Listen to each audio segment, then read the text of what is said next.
कि दुश्मन को मारो कम, तड़पाओ ज्यादा।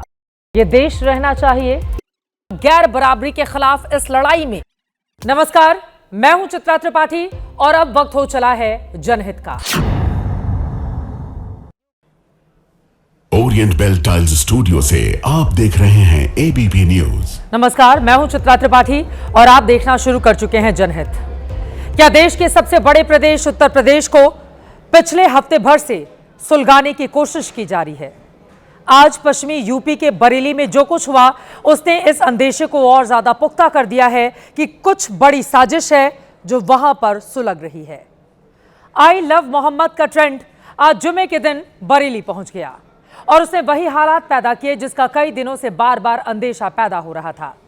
बरेली प्रशासन से परमिशन नहीं मिलने के बावजूद सैकड़ों की संख्या में मुस्लिम समुदाय के लोग प्रदर्शन पर उतारू हो गए। पुलिस अपनी ड्यूटी कर रही थी, याद दिलाकर लोगों को रोक रही थी कि जुलूस की इजाजत नहीं है, लेकिन भीड़ उपद्रव पर उतारू थी, मानो कुछ ठान कर ही पहुंची हो। भीड़ ने पुलिस वालों से धक्का मुक्की शुरू कर दी। थोड़ी ही देर में हालात पत्थरबाजी के बन गए। इसके बाद पुलिस ने भी लाठीचार्ज किया, भीड़ को तितर बितर किया गया। बरेली में बवाल के पीछे जो लोग हैं, पुलिस उनसे सख्ती से निपट रही है। सीएम योगी आदित्यनाथ ने पूरे मामले का संज्ञान लिया है, लेकिन आई लव मोहम्मद का कैंपेन चलाने वालों पर जुमे के दिन लाठियां पड़ते ही राजनीति भी पूरी तरह से रंग में आ गई है। समाजवादी पार्टी अध्यक्ष अखिलेश यादव की ओर से बड़ा बयान सामने आया है। उन्होंने लिखा है कि सरकार द्वारा ताकत का इजहार करना उसकी कमजोरी की निशानी होती है। सरकारें लाठीचार्ज से नहीं, सौहार्द और सद्भाव से चलती हैं। दोपहर को घंटे भर तक इस बवाल के चलने के बाद बरेली में हालात किसी तरह से काबू में हैं। एक बार फिर से आपको तस्वीर की जुबानी बरेली में पूरी बवाल की कहानी दिखाते हैं, जिसके पीछे किसी बड़ी साजिश की बू इस वक्त देखी जा रही है।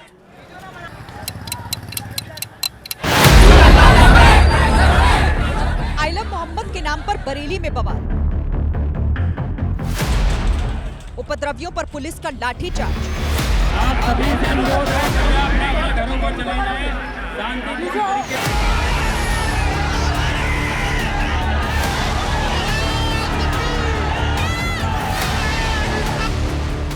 प्रदर्शनकारियों ने पुलिस पर फेंके पत्थर, जिसका अंदेशा था वही हुआ। यूपी के बरेली में जुमे की नमाज के बाद सैकड़ों लोगों ने बवाल की कोशिश की। नतीजा आपके सामने है।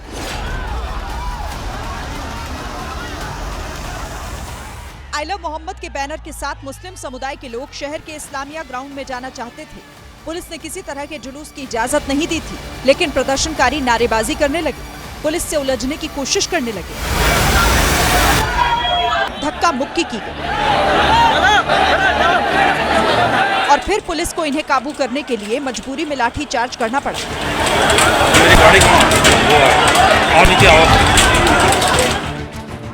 बरेली शहर में एक जगह ये घटना नहीं हुई। बताया जा रहा है कि शहर के बिहारीपुर सहित 3 अलग अलग इलाकों में पथराव और लाठीचार्ज की घटना हुई है।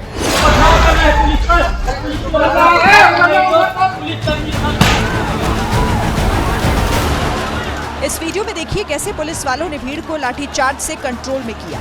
जब पुलिस की कार्रवाई शुरू हुई, प्रदर्शनकारी उल्टे पांव भागने लगे। कोई जमीन पर गिरा तो कोई एक दूसरे पर गिरते हुए भागा। पुलिस ने किसी को दौड़ाकर पीटा तो किसी को लिटा लिटा कर पीटा। लाठीचार्ज से बचने के लिए लोग चप्पल छोड़कर भागते दिखे। पुलिस ने कोई नरमी नहीं दिखाई। उपद्रव की मंशा लेकर सड़क पर हंगामा करने वालों को दौड़ाकर पीटा।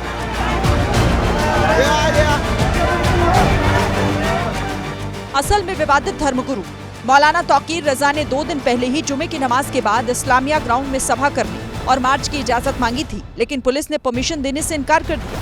आशंका पहले से थी कि नमाज के बाद शरारती तत्व बवाल कर सकते हैं।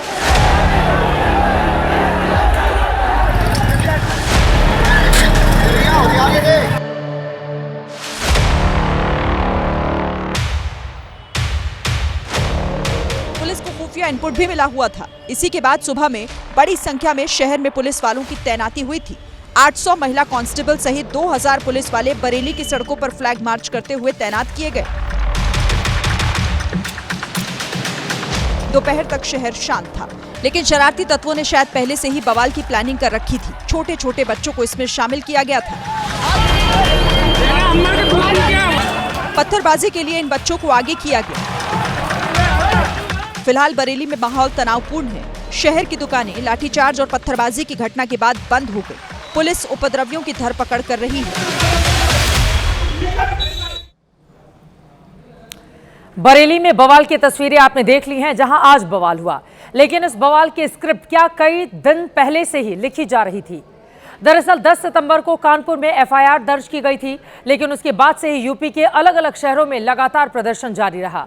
बरेली में जो हुआ आपने देख लिया, इसके पहले मुरादाबाद, लखनऊ, एक एक करके अलग अलग जगहों पर दिखाते हैं। बरेली के बाद मुरादाबाद, लखनऊ, ये तमाम वो हिस्से हैं, उन्नाव, गाजीपुर, वाराणसी, कानपुर, झांसी, बागपत, भदोही, तमाम उत्तर प्रदेश के ऐसे शहर जहां पर मुस्लिम समुदाय के लोग सड़क पर उतरे। कहीं कहीं भड़काऊ नारेबाजी करके माहौल खराब करने की कुछ उपद्रवी तत्वों की ओर से कोशिश की गई। यूपी पुलिस ने इनमें से कई शहरों में बिना इजाजत के जुलूस निकालने पर केस भी दर्ज किए हैं। अब सवाल यह है कि आई लव मोहम्मद के नाम से अचानक पोस्टरों, बैनरों का छपना और कई कई शहरों में सड़कों और चौराहों पर इनका दिखना, यह महज संयोग है या फिर देश में फुल प्रूफ स्क्रिप्ट के साथ कोई बड़ा प्रयोग चल रहा है।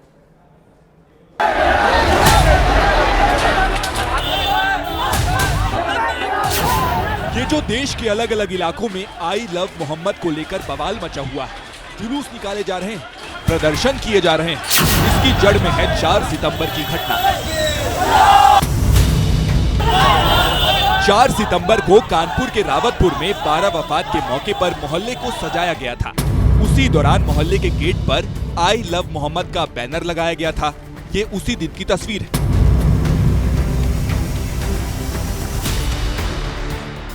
कुछ लोगों ने पोस्टर हटाने को लेकर धरना दिया। बाद में पुलिस की मदद से पोस्टर हटा दिया गया, मामला खत्म हो गया। अब मामले ने तूल पकड़ा 10 सितंबर को। पुलिस ने 10 सितंबर को 2 दर्जन लोगों के खिलाफ केस दर्ज किया। आरोप लगे कि 5 सितंबर को जुलूस के दौरान हिंदू प्रतीकों को नुकसान पहुंचाया गया। सीसीटीवी वीडियो के आधार पर मामला दर्ज किया गया और फिर यहीं से पूरे मामले में आई लव मोहम्मद के विवाद की एंट्री हुई। पहले उन्नाव में प्रदर्शन हुए, फिर लखनऊ, मुरादाबाद होते हुए मामला यूपी की चौहद्दी से बाहर निकल गया। देश के अलग अलग इलाकों में इन मामलों को लेकर प्रदर्शन हो रहे हैं। कानपुर में दर्ज मुकदमा वापस लेने की मांग की जा रही है। विरोध जताने के लिए लोग घरों पर स्टिकर लगा रहे हैं। पिछले दिनों कानपुर में समाजवादी पार्टी के विधायकों ने थाने जाकर मुकदमा वापस लेने की मांग की थी।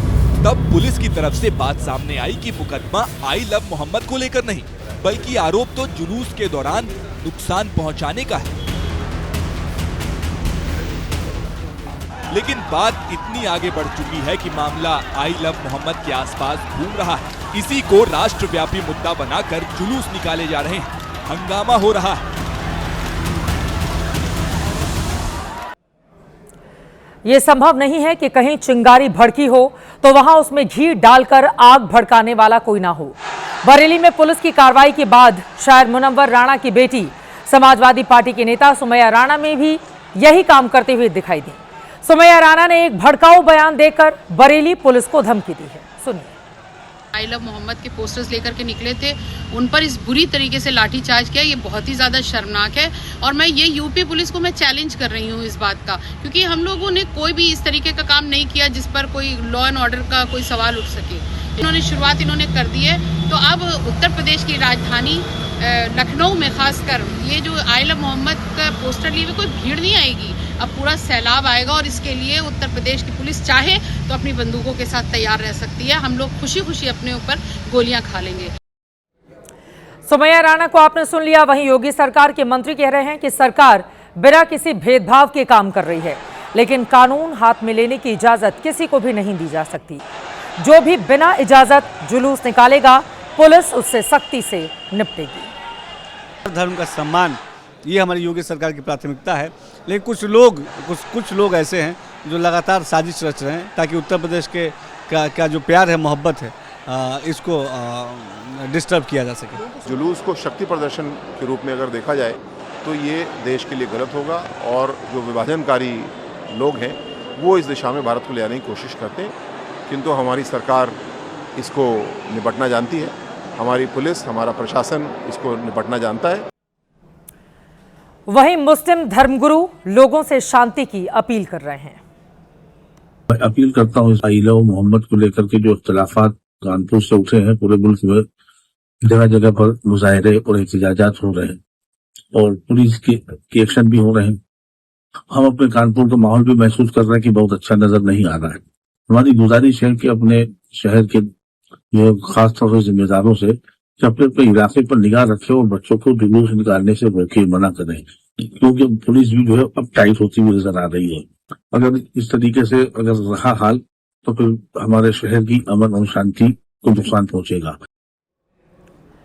और ऐसा नहीं है कि आई लव मोहम्मद के नाम पर सांप्रदायिक हुड़दंग के हालात सिर्फ यूपी में ही पैदा हुए हों। आज जो हुआ वो बवाल की दरअसल हैट्रिक है। हैट्रिक कैसे, उसके बारे में आपको देते हैं जानकारी। 26 सितंबर यानी आज दोपहर को बरेली में पुलिस के साथ जोर जबरदस्ती की कोशिश की गई, पत्थरबाजी हुई है। नतीजा आपके सामने है, पुलिस की ओर से भी लाठीचार्ज किया गया। इससे पहले 24 सितंबर को गुजरात की तस्वीरें देखिए, यानी परसों गुजरात के गांधीनगर में आई लव मोहम्मद को लेकर दंगा भड़का, मारपीट हुई, आगजनी हुई, कई गाड़ियां फूंक दी गई। इसके पहले 21 सितंबर को उत्तराखंड के काशीपुर से तस्वीरें सामने आई थी, जहां पर पुलिस वालों पर हमला हुआ। यहां हिंसा का आरोपी समाजवादी पार्टी का एक नेता निकला, जिसको गिरफ्तार किया जा चुका है। कई मौलाना शांति की अपील कर रहे हैं, लेकिन देश में कुछ ऐसे भी मौलाना हैं जो विवाद की आग में घी डालने का काम कर रहे हैं। महाराष्ट्र की बीड़ में एक मौलाना ने मंच से सीएम योगी को लेकर विवादित बयान दिया। मौलाना की पहचान अभी नहीं हो पाई है, लेकिन उनकी गिरफ्तारी की मांग तेज हो गई है। एक तरफ आई लव मोहम्मद के नाम पर मुस्लिमों का जलसा,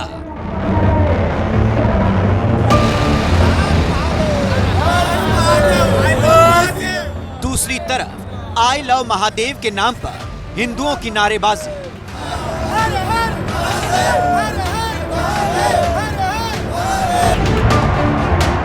दस सितंबर को यूपी के कानपुर से उठा विवाद अब महाराष्ट्र के अलग अलग इलाकों में तूल पकड़ता जा रहा है।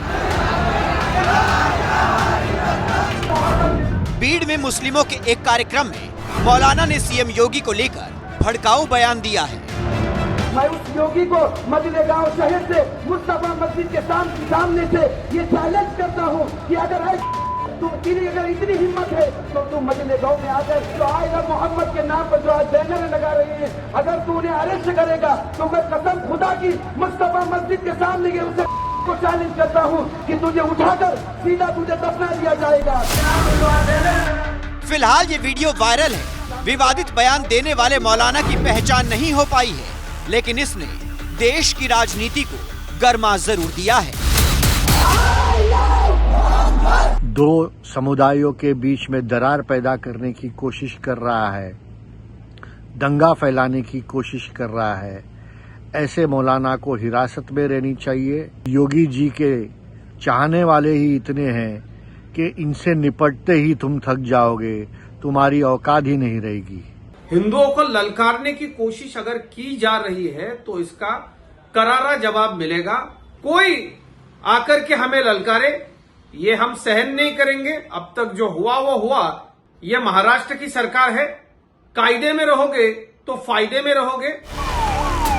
यूपी बीजेपी की तरफ से कहा गया है कि मौलाना ने मशहूर होने के लिए सीएम योगी के खिलाफ विवादित टिप्पणी की है।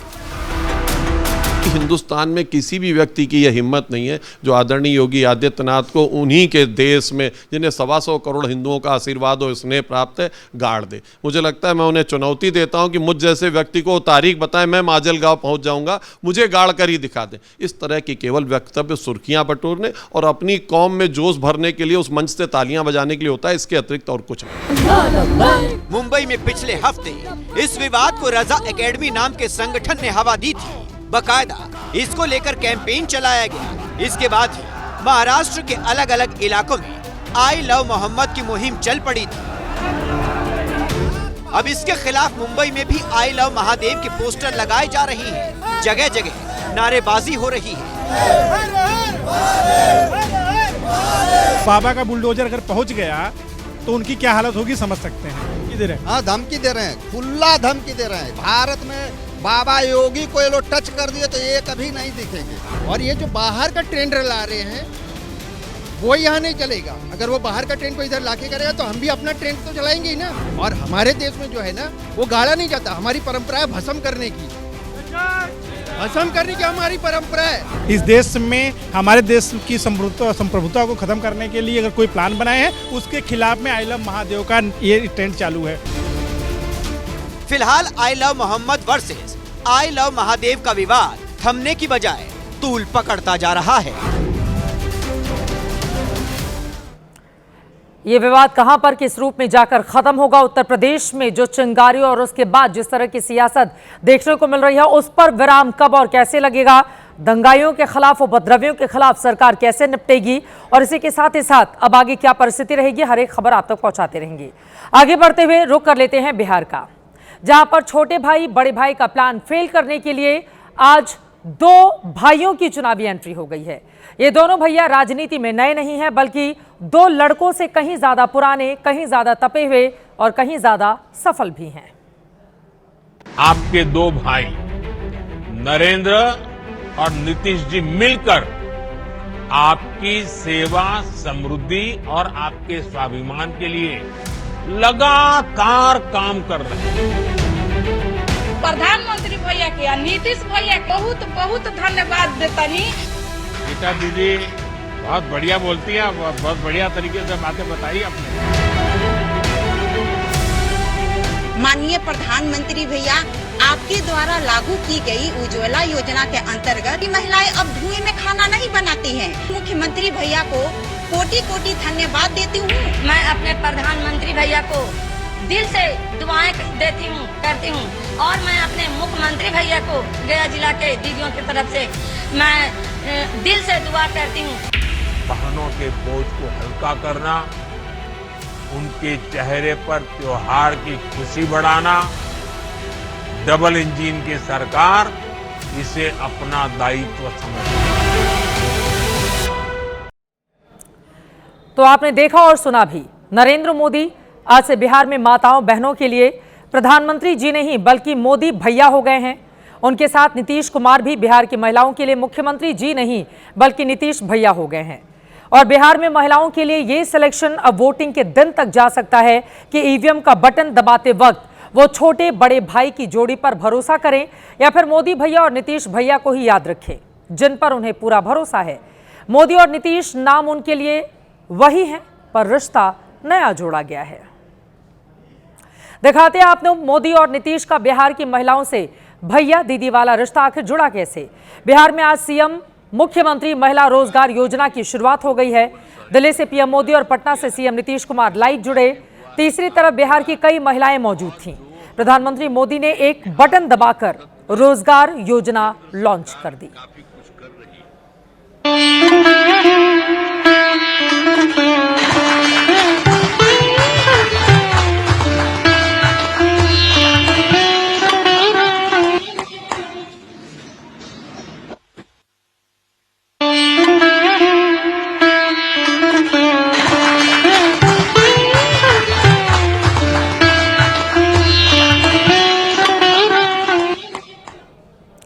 अब आप ये जानिए कि मुख्यमंत्री महिला रोजगार योजना आखिर है क्या। प्रधानमंत्री के रिमोट का बटन दबाते ही बिहार के 75 लाख महिलाओं के खाते में 10-10 हजार रुपए पहुंच गए हैं। एक झटके में ही 7,500 करोड़ इन महिलाओं को ट्रांसफर कर दिए गए। ये स्कीम इन महिलाओं को आत्मनिर्भर बनाने की है।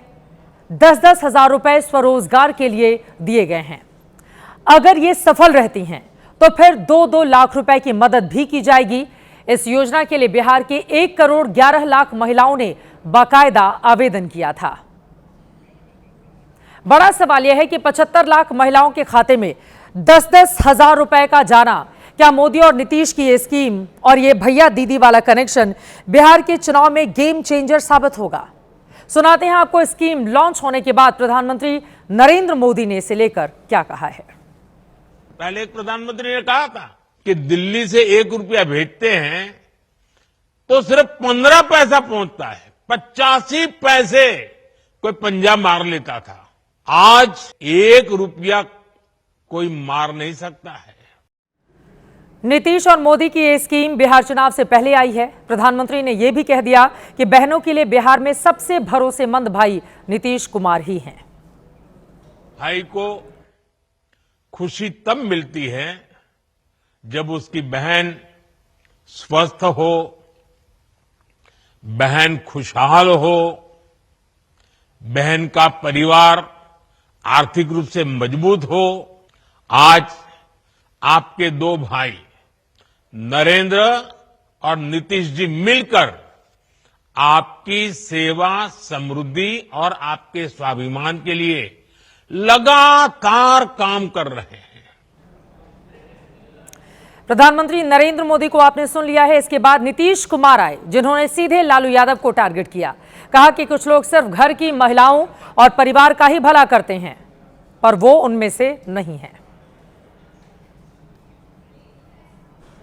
अब पहले वाला जो सरकार था वो कोई है महिला का? कोई नहीं महिला किया है। खाली जानते हैं खुद हट गया था, 7 साल के बाद उसको हटा दिया गया था, तो अपनी पत्नी को बना दिया था मुख्यमंत्री। उसको परिवार से मतलब था। हम लोग कोई अपने परिवार में नहीं देखते हैं, सारे बिहार के लिए काम हम लोग करते हैं। तो इसलिए महिलाओं के लिए अब आपको प्रधानमंत्री जी भी आपके मदद में कर रहे हैं, तो बहुत होगा। देश में बीते 3 चुनावों का ट्रेंड यह है कि महिलाओं का भरोसा मोदी पर ज्यादा रहा है, और यही बात बिहार में नीतीश के साथ है। तो बिहार में जब ये दोनों एक साथ आ जाते हैं तो क्या महिला वोटरों के लिहाज से ये विन विन सिचुएशन हो जाएगी एनडीए के लिए। बिहार में पिछले 3 चुनाव को अगर देखें तो महिलाओं का वोट प्रतिशत पुरुषों के मुकाबले कहीं ज्यादा रहा है, यानी कि मतदान के दिन पुरुषों की तुलना में महिलाएं ज्यादा घर से निकलती हैं और विधायक चुनने के लिए पूरे जोशो खरोश के साथ पहुंचती हैं। सरकार बनाने में इनकी भूमिका पुरुषों की तुलना में कहीं ज्यादा है। ये आंकड़ा साफ साफ आपकी स्क्रीन पर है। आप देख पा रहे हैं 2010 में 51% पुरुषों ने, जबकि 55% महिलाओं का वोटिंग पैटर्न रहा। 53% पुरुषों ने 2015 में वोट डाले, महिलाएं कहां 60% पर जा पहुंची। यहां पर 1% पुरुषों का जरूर बढ़ता है 2020 के चुनाव में, लेकिन यहां पर 60% का आंकड़ा महिलाएं अपना कायम रखती हैं। और अब यह भी देखिए कि बिहार की महिला वोटरों में किसका रुझान किसकी तरफ, यानी कि किस गठबंधन की ओर है। हालांकि ये आंकड़ा एनडीए को बहुत खुश करने वाला नहीं है, क्योंकि 2020 में उसे महागठबंधन की तुलना में 1% ही ज्यादा महिलाओं ने वोट किया था। सामान्य वर्ग, अन्य ओबीसी वर्ग और दलित महिलाओं का झुकाव नीतीश की तरफ ज्यादा था, लेकिन लालू यादव का MY समीकरण बिहार की महिलाओं में बना हुआ है। यादव और मुस्लिम महिलाओं ने नीतीश की ये बढ़त घटा दी थी। आपके सामने ये आंकड़े हैं। लेकिन 75 लाख महिलाओं को एक ही झटके में 10-10 हजार रुपए देने का आज कांग्रेस और आरजेडी ने इसे बकायदा चुनावी चाल बताया है। चंपारण दौरे में प्रियंका गांधी ने आरोप लगाया है कि यह सशक्तिकरण नहीं बल्कि वोट खरीदने की चाल है। ये चुनाव के पहले क्यों जागे हैं? अभी 20 साल से किसकी सरकार थी और ये 10,000 रुपए है क्या अभी दे रहे हैं? तो क्या हर महीने देंगे? किस किस को देंगे? कुछ कहा है इन्होंने कि ऐसे ही कि चलो चुनाव आ रहा है, थोड़ा सा हम स्कीम बना देते हैं, थोड़े से पैसे दे देते हैं, महिलाओं का वोट मिल जाएगा। महिलाएं जो है ना समझदार हैं, जिम्मेदार हैं, इस देश को, इस अपने परिवारों को, समाज को संभालती हैं। वहीं तेजस्वी यादव ने भी इसे वोट खरीदने की चाल बताया है। आरोप लगाया कि ये 7500 करोड़ रुपए भी केंद्र के नहीं बिहार के ही हैं और बाद में भी नहीं मिलेंगे। बिहार की जनता को बेवकूफ ना समझे नरेंद्र मोदी जी। इन्होंने 1 पैसा केंद्र का इसमें नहीं दिया है और दबाव में मुख्यमंत्री और एनडीए सरकार को नकल करके माई बहन मान योजना का उस दबाव में 1 ट्रांजैक्शन तो कर देंगे, 2 कर देंगे, चुनाव तक जितना हो सकता है पहले कर देंगे, लेकिन चुनाव के बाद ये जो दे रहे हैं 10,000 रुपये, ये उधार रूप है, ये वसूलने का काम करेंगे। लेकिन 10-10 हजार रुपए को वोट खरीदने की स्कीम बताने वालों के पास शायद इसका जवाब ना हो कि फिर उन्हें मध्य प्रदेश की लाडली बहना योजना की नकल की जरूरत क्यों पड़ी। इसे क्यों ना वोट खरीदो स्कीम माना जाए, क्योंकि महागठबंधन ने माई बहन योजना में महिलाओं को हर महीने 2,500 रुपए देने का वादा किया है।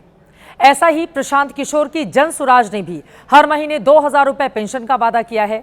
एनडीए यहां दोनों से अलग है कि उसने रोजगार के नाम पर एक बार में ही 10,000 रुपए दे दिए हैं और आगे लोन के तौर पर जो महिलाएं सही पाई गई, उनको लगा कि रोजगार के लिए वास्तव में आगे कुछ कर सकती हैं, तो 2 लाख रुपए का लोन भी मुहैया कराया जाएगा।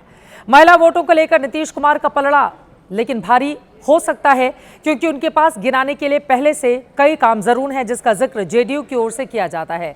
नीतीश कुमार ने 2006 में पंचायतों और निकायों में महिलाओं का 50% आरक्षण उनकी ओर से दिया गया था। 50% आरक्षण बहनों को नीतीश भैया पसंद रहे हैं अब तक, क्योंकि साल 2006 का वक्त था, पंचायतों और निकायों में महिलाओं का 50% आरक्षण उनकी ओर से मुहैया कराया गया, जबकि 2013 में पुलिस भर्ती में 35% आरक्षण दिया गया था। 2016 में बिहार में सभी भर्तियों में आरक्षण 35% किया गया और फिर 2016 में शराबबंदी कानून लाना उनका मास्टर स्ट्रोक साबित हुआ और इस साल भी महिलाओं को नौकरियों में 35% आरक्षण का ऐलान नीतीश कुमार की ओर से किया गया है। रेवड़ी कल्चर पर देश में बहुत बहस हो चुकी है। कुल जमासार ये है कि अगर ये रेवड़ी भी है जैसा कि विपक्षी दलों की ओर से कहा जा रहा है, तो इसे बांटना हर पार्टी को पसंद है। इसीलिए खबर को इसी पर फोकस रखते हैं कि बिहार की बहनों को वोटिंग के दिन किसके वायदे में दम दिखेगा, वो नए ब्रदर्स को चुनेंगी या पुराने 2 भैया पर ही भरोसा रखेंगी। आगे बढ़ेंगे। ठंड के मौसम की आहट के साथ ही बिहार की सियासत में गर्माहट आनी शुरू हो गई है। एनडीए और महागठबंधन दोनों खेमों ने रणनीति और वोट नीति को जमीन पर उतारना शुरू कर दिया है। इसी सिलसिले में आज 8 दिन के अंदर दूसरी बार केंद्रीय गृह मंत्री अमित शाह बिहार पहुंचे। उन्होंने पश्चिमी चंपारण जिले के बेतिया में कार्यकर्ताओं के साथ संवाद किया है। दिलचस्प यह है कि जहां पश्चिमी चंपारण में अमित शाह थे, वहीं पूर्वी चंपारण में कांग्रेस महासचिव प्रियंका गांधी वाड्रा ने भी रैली कर पार्टी कार्यकर्ताओं में जोश भरा। इस तरह से जिस चंपारण में कभी महात्मा गांधी ने सत्याग्रह किया था, वहां आज बीजेपी और कांग्रेस ने वोट आग्रह किया है। अमित शाह ने पश्चिमी चंपारण के कुमारबाग इलाके में सारण और चंपारण क्षेत्र के सांसदों, विधायकों, पूर्व सांसदों, पूर्व विधायकों और संगठन से जुड़े सभी छोटे बड़े नेताओं के साथ बैठक की। इसमें सारण से सांसद राजीव प्रताप रूढ़ी, महाराजगंज से सांसद जनार्दन सिंह सिग्रीवाल, पश्चिमी चंपारण से सांसद डॉक्टर संजय जायसवाल और पूर्वी चंपारण से सांसद राधा मोहन सिंह समेत तमाम कद्दावर नेताओं ने शिरकत की। इस दौरान बीजेपी के सबसे बड़े चुनावी चाणक्य अमित शाह ने नेताओं और कार्यकर्ताओं को बिहार फतह का फॉर्मूला दिया है। वहीं प्रियंका गांधी वाड्रा ने मोतिहारी में हर घर अधिकार रैली की, सूबे की मौजूदा एनडीए सरकार पर तीखे वार किए और कहा कि कांग्रेस राज में बिहार से आईएएस निकलते थे, आज सिर्फ मजदूर निकलते हैं। जब कांग्रेस का राज था बिहार में, तो कितने बड़े बड़े संस्थान बने। ये समाज एक शिक्षित समाज था। आईएएस, आईएफएस में यहां से सब लोग जाते थे। आज परिस्थितियां ये हैं कि यहाँ रोजगार नहीं मिलता। भाइयों और बहनों, हिमाचल प्रदेश में मेरा घर बन रहा था, मजदूर कहाँ के थे? दिल्ली में जितनी भी इमारतें बनती हैं, मजदूर कहाँ के हैं? यहाँ पे किसका राज है 20 सालों से, बताइए? वोट चोरों का। मैं तो कहने वाली थी भाजपा नीतीश जी का है, आप कह रहे हैं वोट चोरों का है। इससे पहले प्रियंका गांधी बिहार में अपने भाई राहुल गांधी की वोटर अधिकार यात्रा में शामिल हुई थीं। तस्वीरें 27 अगस्त की हैं, जब राहुल की यात्रा दरभंगा पहुंची। उन्होंने बाइक रैली निकाली। इस दौरान राहुल बुलेट चला रहे थे और उनके पीछे प्रियंका गांधी बैठी हुई नजर आईं। बिहार चुनाव में यकीनन प्रियंका गांधी वाड्रा कांग्रेस की स्टार प्रचारक होंगी। हालांकि वो कितना कामयाब होंगी, ये देखने वाली बात होगी। दूसरी ओर बीजेपी के सबसे बड़े चुनावी रणनीतिकार अमित शाह ने भी मोर्चा संभाल लिया, जिनके बारे में आपको जानकारी दी। आज पश्चिमी चंपारण में अहम बैठक अमित शाह की ओर से की गई। बिहार का चंपारण इलाका एनडीए के लिए कितना अहम है, अब उसके बारे में भी आपको देते हैं जानकारी। अभी 18 जुलाई को ही प्रधानमंत्री नरेंद्र मोदी भी पूर्वी चंपारण जिले के मुख्यालय मोतिहारी पहुंचे थे। उन्होंने उसी गांधी मैदान से बिहार को 7,200 करोड़ रुपए से ज्यादा की विकास परियोजनाओं का तोहफा दिया, जहां आज प्रियंका गांधी वाड्रा ने हर घर अधिकार रैली में शिरकत की। वहीं गृह मंत्री अमित शाह ने आज पश्चिमी चंपारण जिले के बेतिया में चंपारण और सारण के बीजेपी कार्यकर्ताओं संग संवाद किया। उन्हें 2025 में बिहार विजय का मंत्र दिया। बिहार में नेपाल बॉर्डर से सटे ये दोनों जिले पूर्वी और पश्चिमी चंपारण एनडीए और खासकर भारतीय जनता पार्टी की पकड़ वाले इलाके हैं। इस इलाके में लोकसभा की 4 सीटें हैं। 2024 के लोकसभा चुनाव में एनडीए ने इस पूरे के पूरे इलाके में क्लीन स्वीप कर लिया था। अब विधानसभा सीटों की बात करें तो दोनों चंपारण में 21 सीटें हैं। पश्चिमी चंपारण में 9 सीट तो पूर्वी चंपारण में 12 सीटें आती हैं। बिहार का चंपारण एनडीए का मजबूत किला कैसे है, अब इसका जवाब भी आपके सामने रखते हैं।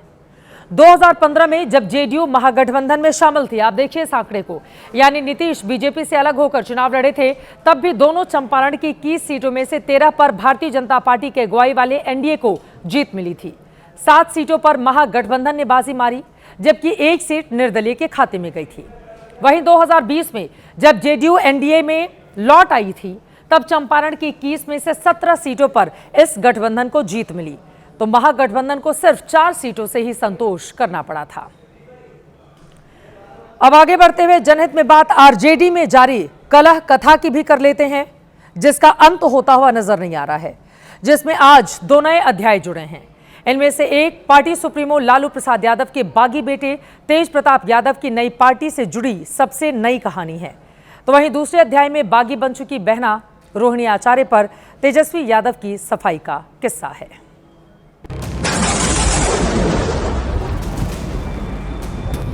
लालू प्रसाद यादव ने अपने बड़े लाल तेज प्रताप यादव को पार्टी और परिवार से बेदखल किया, तो अब तेज भी अपनी बगावत के प्रताप दिखाने लगे हैं। तेज प्रताप ने अपनी पार्टी का आधिकारिक बैनर पोस्टर जारी कर दिया है। नाम पहले से मालूम था, जनशक्ति जनता दल, लेकिन अब इसका निशान भी आ गया है और वो है ब्लैक बोर्ड। इस पार्टी का सूत्र वाक्य है सामाजिक न्याय, सामाजिक हक और संपूर्ण बदलाव। जबकि प्रेरणा पुरुष है महात्मा गांधी, बी.आर. अम्बेडकर, राम मनोहर लोहिया, जयप्रकाश नारायण और कर्पूरी ठाकुर। इन सबकी तस्वीरें भी पोस्टर पर हैं, लेकिन नदारद तो तेज प्रताप के माता पिता यानी राबड़ी और लालू। तेज प्रताप ही नहीं, पार्टी में संजय यादव के बढ़ते दखल से रोहिणी आचार्य का आक्रोश भी सरेआम हो चुका है। उन्होंने सोशल मीडिया के जरिए अपने गुस्से का इजहार किया, तो पार्टी में संजय यादव के समर्थक माने जाने वाले ट्रोलर्स ने रोहिणी को निशाना बनाना शुरू कर दिया। यहाँ तक कि पिता लालू के लिए किडनी दान पर भी सवाल दागे जाने लगे, जिससे रोहिणी ने फेसबुक पर एक बार फिर अपनी नाराजगी जताई। रोहिणी की नाराजगी से आरजेडी के कार्यकर्ता भी दो फाड़ होने लगे, तो अब तेजस्वी और इस विवाद के सबसे बड़े खलनायक माने जा रहे संजय यादव ने भी सफाई पेश की है। कभी भी रोहिणी जी की इच्छा अपने स्वार्थ में नहीं रही है, पार्टी को आगे बढ़ाने में रही है और शुरू से ही हमारा साथ दिया है, हमारे साथ रही है। रोहिणी दीदी ने जिस संदर्भ में कहा उसको आउट ऑफ प्रोपोर्शन आप लोग पेश करते हैं। राष्ट्रीय जनता दल वो एकजुट है।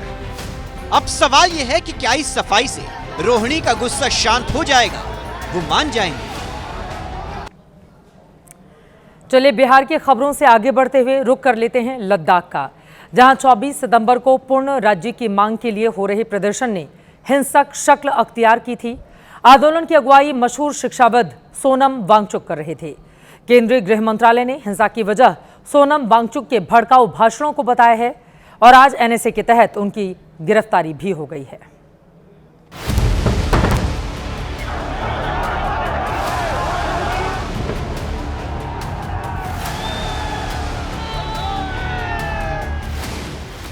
क्या हीरो ही ले हिंसा का विलेन था? क्या शिक्षाविद ने ही लद्दाख में दंगे का पाठ पढ़ाया था? क्या लद्दाख में भी जेनजी आंदोलन की साजिश रची गई थी? लद्दाख में 24 सितंबर को हिंसा के बाद से ही सवाल सुलग रहे हैं, जिनका जवाब जांच एजेंसियां तलाश रही हैं और इसी कड़ी में आज मशहूर शिक्षाविद सोनम वांगचुक की गिरफ्तारी हुई है। वो दोपहर 2:30 बजे प्रेस कॉन्फ्रेंस करने वाले थे, लेकिन उससे पहले ही लद्दाख पुलिस उनके दरवाजे पर पहुंच गई। सोनम वांगचुक NSA एक्ट यानी राष्ट्रीय सुरक्षा कानून के तहत गिरफ्तार किए गए हैं। उनकी गिरफ्तारी किस मामले में हुई है, इसकी जानकारी सामने नहीं आई है, लेकिन गिरफ्तारी से पहले ही सरकार का एक्शन बता रहा है कि गिरफ्तारी की वजह क्या हो सकती है। पहला, 24 सितंबर को ही केंद्रीय गृह मंत्रालय ने लेह हिंसा पर प्रेस रिलीज जारी की, जिसमें साफ साफ लिखा है कि सोनम वांगचुक अपने भड़काऊ बयानों से भीड़ को उकसा रहे थे। दूसरा, वांगचुक की शैक्षणिक संस्था के विदेशी फंडिंग लाइसेंस को रद्द कर दिया गया। NGO Himalayan institute of alternatives Ladakh के खिलाफ भी विदेशी फंडिंग मामले की भी जांच शुरू कर दी गई है। सोनम वांगचुक पर एक्शन से पक्ष और विपक्ष भी आमने सामने आ गए हैं। लद्दाख के साथ जो वादे किए गए उन पर अमल क्यों नहीं हुआ? जो हमारे साथ वादे किए गए उन पर अमल क्यों नहीं हुआ? आखिरकार क्या मजबूरी है बीजेपी की? क्या इतना ही कसूर है जम्मू कश्मीर के लोगों का? कांग्रेस ने जिस तरह दंगा भड़काया, आग के साथ खेलने का षड्यंत्र रचा, ये निंदनीय है। सोशल मीडिया पर सोनम वांगचुक का एक वीडियो वायरल हो रहा है, जिसमें वो प्रदर्शनकारियों को संबोधित करते हुए नेपाल, बांग्लादेश और श्रीलंका के हिंसक आंदोलन की याद दिला रहे थे। नेपाललाई उस्तेडो, बांग्लादेशलाई उस्तेडो, श्रीलंका उस्तेडो, मीमांसा ऊर्जा क्यों मानते ने। खबरों में आगे बढ़ते हुए आपको लेकर चलते हैं पाकिस्तान, जहां 5 महीने बीतने के बाद भी ऑपरेशन सिंदूर का खौफ जिंदा है। जनहित में हमने आपको दिखाया था कि आतंकी आका डर से अपने अड्डे बदल रहे हैं और अब आतंकवाद की नई फैक्ट्री के कंस्ट्रक्शन की तस्वीरें भी सामने आ गई हैं।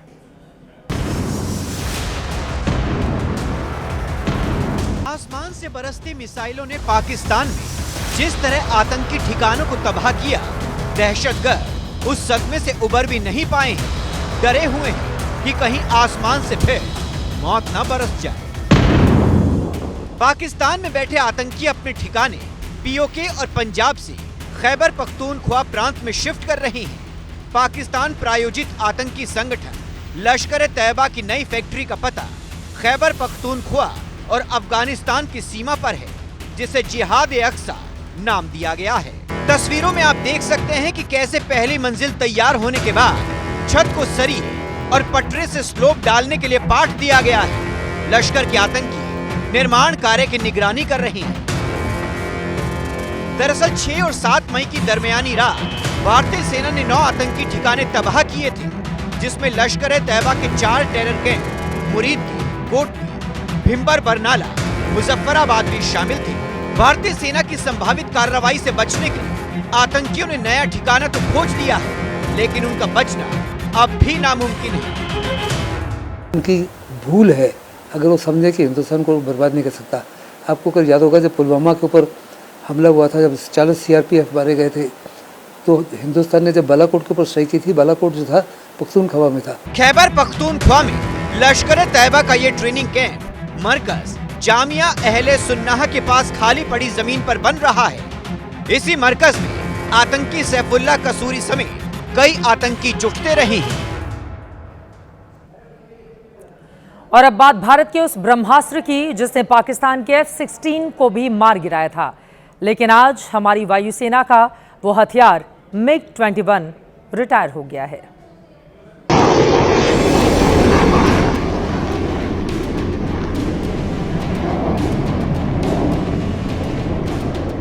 (1963) से भारतीय वायुसेना की सेवा कर रहे MiG-21 को आज विदाई दे दी गई।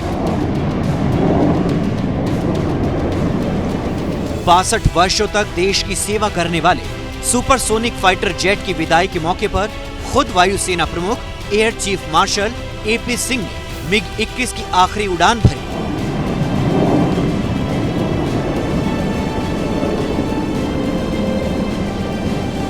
चंडीगढ़ एयरबेस पर MiG-21 की रिटायरमेंट सेरेमनी को आयोजित किया गया। इसकी खास वजह यह है कि चंडीगढ़ बेस से ही इसे लाया गया था। MiG-21 का एक साहसिक इतिहास भी रहा है। 1965 के युद्ध में MiG-21 ने पाकिस्तान के दांत खट्टे कर दिए थे, तो 1971 में पाकिस्तान को सरेंडर कराने में भी इसने बड़ी भूमिका निभाई। 1999 में रण ऑफ कच्छ में भारतीय सीमा से घुसपैठ कर रहे टोही विमान को मार गिराया, तो बालाकोट एयर स्ट्राइक में पाकिस्तान के F-16 फाइटर जेट को भी ढेर कर दिया था। जबकि हाल ही में हुए ऑपरेशन सिंदूर में नाल एयरबेस पर MiG-21 अलर्ट पर रहा।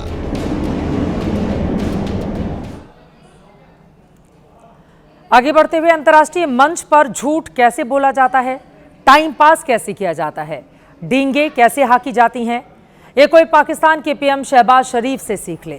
थोड़ी देर पहले शहबाज शरीफ ने UNGA में अपनी स्पीच दी है और सबसे लंबी ये फेंकी कि ऑपरेशन सिंदूर के बाद पाकिस्तान ने भारत को हरा दिया था, वो तो ट्रंप ने बीच में आकर युद्ध रुकवा दिया, ये बोल रहे हैं। शहबाज में ट्रंप की जबरदस्त चापलूसी की है, उन्हें शांति का पुजारी बताकर नोबेल प्राइज की सिफारिश भी की है। Pakistan agreed to a ceasefire facilitated by President Donald Trump's bold and visionary leadership, outstanding contributions to promote peace in our part of the world. Pakistan nominated him for Nobel Peace Prize, and I think this is the least we could do for his love for peace, and I think truly he's a man of peace. लेकिन शहबाज ये नहीं बता पाए कि जब भारत ने 9 मई की रात पाकिस्तान के 13 सैन्य अड्डे तबाह किए थे तो उसके DGMO ने फोन क्यों लगाया था, पाकिस्तान की सिट्टी पिट्टी गुम क्यों थी, जवाब क्यों नहीं दे पाए। तो आपने सुन लिया, पाकिस्तान के प्रधानमंत्री को डींगे हाँक रहे हैं और बार बार शांति पुरस्कार के लिए, नोबेल पीस प्राइज के लिए ट्रंप के नाम को आगे बढ़ा रहे हैं। खैर, आगे अब चापलूसी की और कौन कौन से हदें शहबाज क्रॉस करेंगे, इस पर हमारी नजर रहेगी।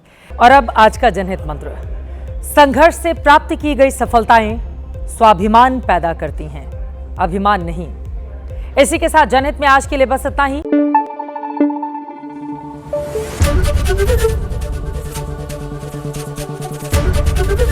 ABP न्यूज आपको रखे आगे।